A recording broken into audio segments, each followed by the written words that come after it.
안녕하세요. 투머치팍입니다. 즐거운 주말 보내고 계신가요? 투머치팍과 함께 최근 놓치고 있는 이슈는 없는지 같이 한번 살펴보시면 좋을 것 같습니다. 코로나19 쪽에서 델타 변이에 이어서 뮤 변이 바이러스까지 나오고 있다는 부분에 우려감이 커져가고 있다는 부분 지켜보시면 좋을 것 같고요. 코로나19 관련 국민지원금이 내일부터 접수가 시작된다는 부분 같이 한번 살펴보시면 좋을 것 같습니다. 안녕하세요. 마음 많은 가치 투자를 꿈꾸는 투머치팍입니다. 영상을 보시기 전에 좋아요와 구독을 꼭 부탁드릴게요. 오늘 코로나19 백신 접종 시작된 지 192일째 만에 1차 접종자가 3천만 명을 돌파했다는 소식을 여러분들과 함께 공유 드리겠습니다. 최근 증시를 살펴보시면 펀드 매니저 또한 예측이 빗나갈 만큼 어려운 혼조세가 이어지고 있는데요. 이러한 증시 혼조세 속에서 폴더블 폰과 같은 개별 섹터들의 움직임이 눈에 띄고 있다는 소식이 확인이 되고 있습니다. 반도체 업황이 바닥이기 때문에 계속해서 이 부분에 대한 시장의 부당성이 좀 이어지고 있다고 분석이 되고 있고요. 외국인의 매도세가 누그러진 점은 그나마 다행이라는 분석이 확인되고 있습니다. 한국이 기준금리 문제에서 다른 국가들과 보조를 맞추겠다는 한국은행의 기준금리를 올리는 것으로 풀이가 되고 있고요. 외환시장이 안정화되고 증시에서 외국인 매도가 완화되면서 당분간은 안정적인 흐름을 보일 것으로 예측이 되고 있습니다. 하지만 삼성전자를 비롯한 대형주가 부진하면서 박스권에 갇혀 있다는 예측이 되고 있고요. 이러한 시장 속에서 개인 투자자들은 폴더블 폰과 같은 섹터 쪽으로 개별적으로 지켜봐야 되지 않을까 분석이 되고 있습니다. 갤럭시 Z 폴드 3와 갤럭시 Z 플립 3가 큰 인기를 끌면서 관련된 중소형주가 주목받는 시장이 이어져 오고 있다는 부분 챙겨서 보시면 좋을 것 같고요. SK증권 같은 경우에는 폴더블 폰에서 이제 그 속의 진주는 바로 힌지라면서 힌지와 관련된 사업을 하고 있는 기업들의 주목을 하고 있습니다. 금주 SK증권 주간 추천주는 DGB 금융지주와 원익 P&E, BH에 대한 실적 개선 기대감을 불러일으키고 있습니다. 현재 폴더블 스마트폰 시장 점유율 1위인 삼성전자 부품사가 수혜주가 되어가고 있는데요. 세경 하이테크라든지 애플과 샤오미 등 폴더블 폰에 대한 관심이 시장에 가장 커지고 있습니다. 주요 폴더블 폰 수혜주 연초 이후의 수익률을 살펴보시면 KH바텍, 파인테크닉스, 세경 하이테크, BH와 덕산 네오룩스 같은 기업들이 언급이 되고 있는데요. 그 중에서 파인테크닉스 같은 경우에는 117% 이상 올라가는 좋은 모습, 덕산 네오룩스 또한 스마트폰용 유기 발광 다이오드, OLED 소재 기업으로서 100% 이상 상승하는 모습이 확인이 되고 있습니다. 특히 KH바텍 같은 경우에는 폴더블 폰의 핵심 부품인 외장 힌지를 경첩을 제조하면서 삼성에 단독으로 공급하고 있다는 부분, 올해 연간 매출 3,050억 원과 영업이익 240억 원을 기록할 것으로 예상이 되고 있고요. 스마트폰 폼팩터 변화, 폴더블과 롤러블 폰의 최대 수혜 해상가 될 것으로 예측이 되고 있습니다. 이에 따라서 목표 주가를 36,000원까지 대폭 상향하는 모습이 확인이 되고 있습니다.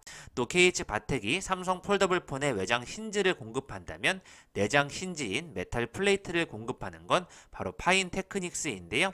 파인테크닉스는 폴더블 폰 메탈 플레이트 시장에서 독점적인 지위를 유지하고 있다는 소식에 따라서 글로벌 폴더블 폰 출하량 확대에 따라서 가파른 성장이 예상되고 있습니다.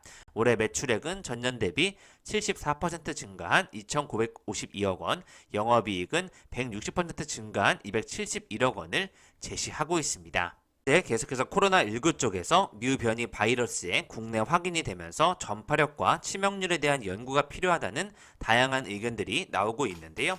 그에 따라서 코스닥 주간 기관 순매수 1위도 역시 백신 관련주 ST팜이 가장 큰 주목을 받고 있습니다. 주간 기관 순매수 순위를 살펴보시면 ST팜, SK머티리얼즈와 에코프로, LX 세미콘과 폴더블 쪽에서 세경 하이테크를 주목하고 있고요.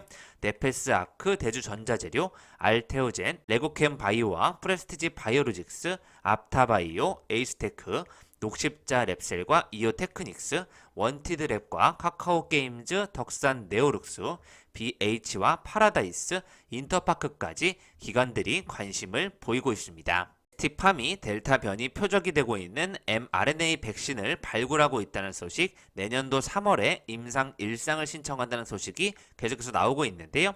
백신을 신속 대응하기 위한 플랫폼을 활용한 공동 심포지엄에서 이와 같은 내용을 밝히고 있습니다. 메신저 리보엑산 백신 후보 물질인 STP2130의 발굴을 완료했다는 소식을 ST팜이 밝혔는데요. 내년도 3월 국내 임상 1상을 신청할 계획이라는 소식이 밝혀지면서 계속해서 주목을 받고 있습니다. 지난 5월 반월 공장의 1층과 4층에 이미 mRNA 생산 시설을 구축했는데요. 시설에서 mRNA 생산이 계속해서 가능할 것으로 예측이 되고 있습니다. 12월 초까지 생산량을 2배 확대할 수 있는 증설을 진행 중이라는 부분 지켜보시면 좋을 것 같고요. 연간 1000만 도즈의 mRNA 원액을 생산할 수 있는 규모를 가지고 있다는 부분에 ST팜이 다시 한번 관심을 불러일으키는 것으로 분석이 되고 있습니다. 급여일 기준으로 9.2% 상승하면서 좋은 모습을 보여주고 있습니다. 코로나19의 델타 변이는 전파력이 매우 강한 것으로 분석이 되고 있는데요. 기존의 바이러스보다 전파력이 1.5에서 2.5배 강한 것으로 알려져 있습니다. 현재 델타 변이에 효과가 있다고 파악이 되고 있는 백신으로는 모더나와 화이자, 스푸트니크 백신이 알려져 있는데요.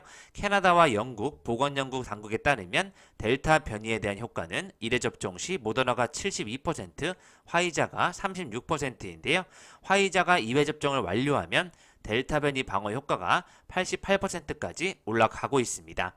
모더나 관련주로는 녹십자와 삼성 바이오로직스, 대한유팜, ST팜, 바른손과 바른손 EN이 파미셀, 엔투텍, 소마젠, AB프로 바이오까지 거론이 되고 있고요. 화이자 관련주로는 KPS 생명과학과 우리바이오, 제일약품, 신풍제약, 셀트리온 등이 거론이 되고 있습니다. 최근에 스푸트니크 백신이 델타 변이 바이러스에 대해서 90% 예방 효과를 보였다는 좋은 소식도 확인이 되고 있는데요. 러시아 보건장관이 백신이 델타 변이에 83% 정도의 예방 효과를 보이고 있다는 내용을 밝히고 있습니다. 이 백신을 플랜 B로 정해야 된다는 주장도 나오고 있는데요. 스푸트니크 백신 관련주로는 EID, 이화전기, 이트론, 바이넥스와 이수앱지스, EDT와 제테마, 보령제약, 종근당 바이오, 휴원스 글로벌과 프레스티지 바이오 파마와 휴메딕스 등이 거론이 되고 있습니다. 지난 3일 제약바이오 종목 중에서는 이연제약과 아미노로직스, 프레스티지 바이오로직스, 프레스티지 바이오 파마, HLB 생명과학과 국전약품, SK바이오사이언스와 부강약품, 크리스탈 지노믹스, NK맥스까지 KH 필룩스와 코디엠, 바이오니아, 국전약품, 한국 BNC, S맥, 바이오리더스까지 거래량 100만 건 이상을 기록하면서 시장에 관심이 커져가고 있다고 지켜보시면 좋을 것 같습니다.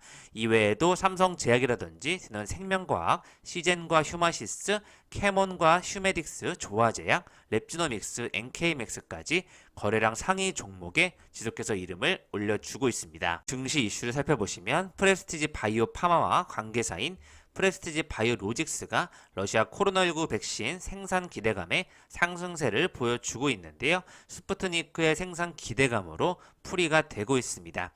프레스티지 바이오 파마는 휴온스 글로벌이 스푸트니크 백신 국내 위탁 생산을 위한 구성한 휴온스 글로벌 컨소시엄에 참여하는 기업으로 밝혀지면서 관심이 쏠리고 있는데요.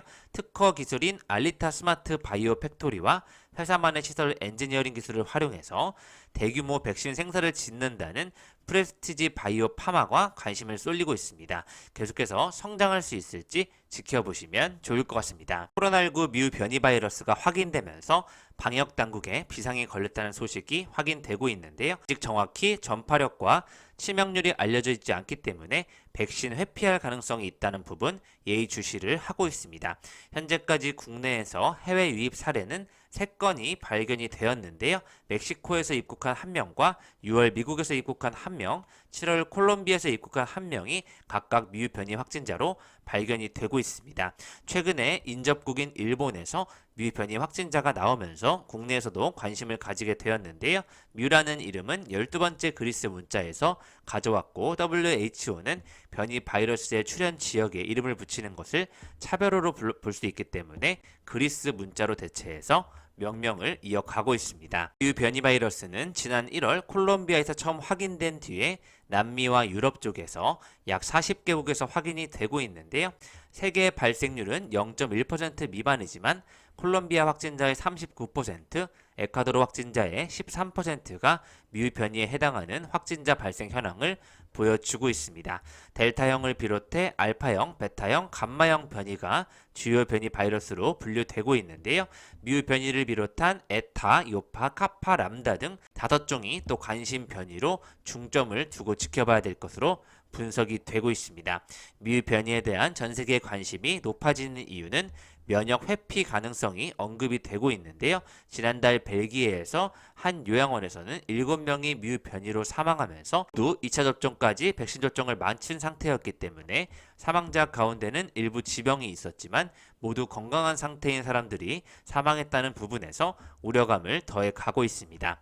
뮤 변이 감염 사례를 영국에서도 찾고 있는데요. 런던과 20대에서 주로 발생하고 있고 양성 반응을 보인 이들 중 일부는 백신을 이미 1, 2회 맞은 사람도 있었다는 부분에 우려감이 커져 가고 있습니다.